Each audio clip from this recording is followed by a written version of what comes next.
So, what if you could build a thriving ecosystem, not from the ground up, but just by, well, connecting the dots of what's already there? Today, we're diving into a blueprint for nature that does exactly that, and it's all powered by its most important ingredient, people. Let's get into it. I mean, think about that question for a second. How do you rebuild an entire ecosystem? It sounds huge, right? Almost impossible. Where would you even start? Well, believe it or not, there's a national strategy for this, a kind of blueprint. But the real magic, as you're about to see, happens when that big plan gets put into action by a local community. Okay, so first things first, let's look at this blueprint for nature.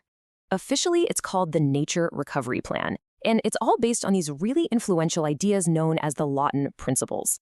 The whole goal here is to stop thinking about nature as just these little isolated spots we protect.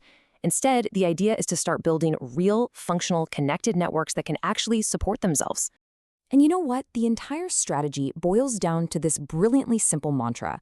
We need more sites for nature, we need to make those sites bigger, we've got to make them better in quality, and this is the crucial part, they have to be joined together.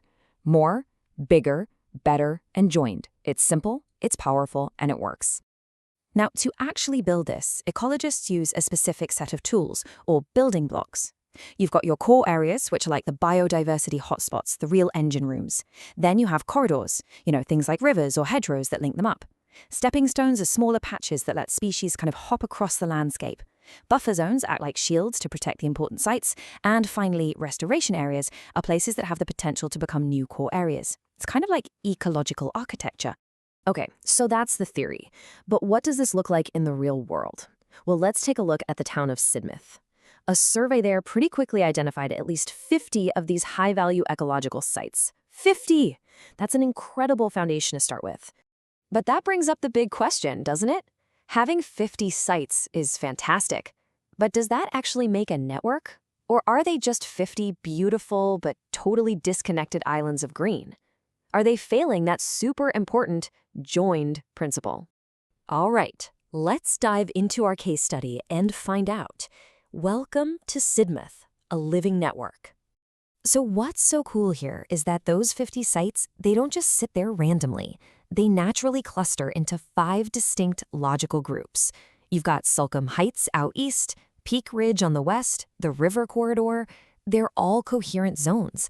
And get this, even the town center, which you'd think would be a barrier, actually acts as a surprising bridge for biodiversity, connecting the bigger areas. So, the big discovery is that the fourth principle, joined, is already really, really strong in Sidmouth. Most of these prime spots aren't isolated at all. They're literally right next to each other. So we can check that box. The physical network is there. But is that actually enough? And that brings us to what might be the most important part of this whole story. It's not just about the land, it's about the people behind the plan. This is the secret ingredient. This quote really just hits the nail on the head. Having the land, having the physical network, that's the foundation. But on their own, these spaces just won't spark the kind of major recovery that nature so desperately needs. Something else has to bring it all to life.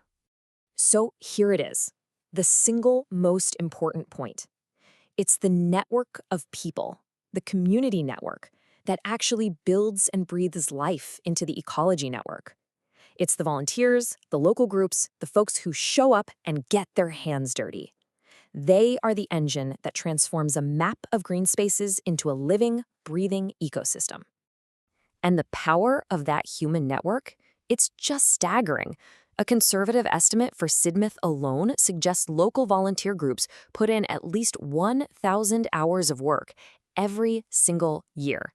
That's 1,000 hours planting, clearing, managing, and improving these amazing natural spaces. Which, of course, brings us to the final, and I think most empowering part of this whole thing, your part in the picture. Okay, this is where the math gets really exciting. Let's imagine you've got 10 groups, and each group has 10 volunteers, and they all give about 10 hours a year.